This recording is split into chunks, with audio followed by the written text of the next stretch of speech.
2001 সালের 11 September Bush এবং তার সাথী সঙ্গীরা মিলে নিজেরাই পরামর্শ করে তাদের টুইন টাওয়ার ওরা নিজেরাই বানাচ্ছে। তা না হলে লাদেন থাকে কোথায়? আফগানে। ওইখান থেকে আমেরিকা একটু বসেন ভালো করে, মাথায় বুদ্ধি খাটান, যে আমেরিকার উপর থেকে যদি একটা চিল উড়ে যায় পেন্টাগনের রাডারে তার হিসাব দিয়ে যাইতে হয়। রাডারে ধরা পড়ে কে গেল কোথায় গেল। সেইখানে 18 মিনিটের ব্যবধানে দুটি DC-10 ফ্লাইট একটার পর একটা এসে হিট করলো। আর এইটা আমেরিকার পেন্টাগন জানে না, এটা পাগলে বিশ্বাস করতে পারে, সুস্থ মস্তিষ্কের লোকেরা বিশ্বাস করতে পারে না। তারপরে এই টুইন টাওয়ার দুইটা বিল্ডিং 110 তলা, বিশাল উঁচা। আমি উঠছি ওর উপরে, ছাদের উপরে, নিচে মানুষ এতটুক দেখা যায়, এত উঁচা। 50,000 লোক এই দুইটা বিল্ডিং এ চাকরি করে, এর মধ্যে 4,000 ইহুদি চাকরি করে।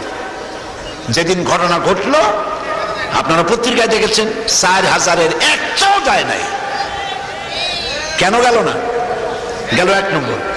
2 নম্বরে কি করে বোঝা গেল যেখানে বিমান হামলা হবে চতুর্দিকে ক্যামেরা বসায় রাখা হলো, ভিডিও করা হলো।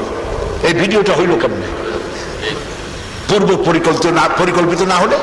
যেমন আমাদের দেশের রমনা বটমিলে যে পয়লা বৈশাখ গত কিসের সময়, না না না গত বিগত সরকারের সময় রমনা বটমূলে পয়লা বৈশাখ যে বোমা বিস্ফোরণ হলো, বোমা বিস্ফোরণের আধা ঘন্টার ভিতরে ব্যানার নিয়ে মিছিল বের হলো। ইসলামপন্থীরা, জামাত মৌলবাদীরা এই কাম করছে।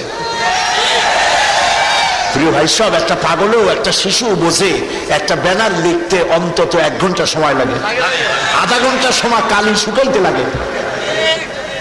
তাহলে বোঝা গেল ব্যানার তৈরি ছিল। মানুষের আগের মতো অত বোকা না, ঠিক কিনা বলে? এমনকি আপনার বাড়ি যে মরিচ বাটে, হাড়ি পাতিল ধোয়, সে মেয়ে লোকটাও আগের মতো অত বোকা মনে করবেন না, অনেক বুদ্ধি শুদ্ধি এখন রাখে। নিজেরা ভাঙ্গা প্লট তৈরি করলো, বললো মুসলমানের এটা করেছে, আমি এর প্রতিশোধ নেব। মনে আছে কিনা শব্দ? বুশ বলেছিল আমি এর প্রতিশোধ নেব। প্রতিশোধ নেওয়ার প্রস্তুতি নিল, আফগানকে ধ্বংস করে দিল। লাদেন তাদেরই সৃষ্টি। লাদেনের এখন আর মারার দরকার নাই, খোঁজারও দরকার নেই। আফগানকে ধ্বংস করেছে। এরপরে ইরাক, একটা সবগুলি একসাথে ধরবে না, সেও তো বুদ্ধি রাখে। ওই যে আখের খেতে গেছিল ব্রাহ্মণ, মৌলবী আর একটা শূদ্র হিন্দু, 3 জনে গেছিল আখের খেতে আখ খাইতে।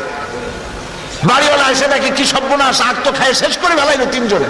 তো 3 জনের সাথে যদি একসাথে মারামারি করি তাহলে তো আমি নিজেই ভাব খেয়ে মরে যাবো। বুদ্ধিগত সে বলল, শূদ্রের কাছে আগে গেছে, আরে বেটা এ তো ব্রাহ্মণ, হিন্দু জাতির মাথার মুকুট, ও আমার 2-1 খান আখ খাইছে, আমার কপাল ভালো, আমি ধন্য।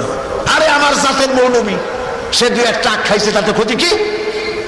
বরকত হবে আমার বাগানে। তুই বেটা নমর শূদ্র আমার আখ খাইলি কেন? 3 খান আখ ভাঙ্গা জোড়া লাগাই আরম্ভ করছে সমানে। আর এই 2 জন তখন দাঁত খেলাল করতেছে, যা যায় ওই নৌমেটার মধ্যে যাক।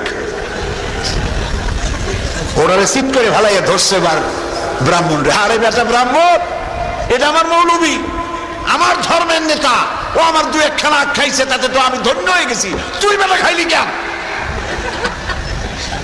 আগ দিয়া পিছাইয়া আগ বড় করে থুইছে চিৎ করে। মৌলবী সাহেব হাসতেছিলেন আনন্দে। এবার কাছে আসছে, মৌলবী সাহেব এখন যাবেন কই? মানুষের কি ওয়াজ করেন আর নিজে করলেন কি? পিটাইয়া একটা করে চিৎ করে ধুয়ে দিছে।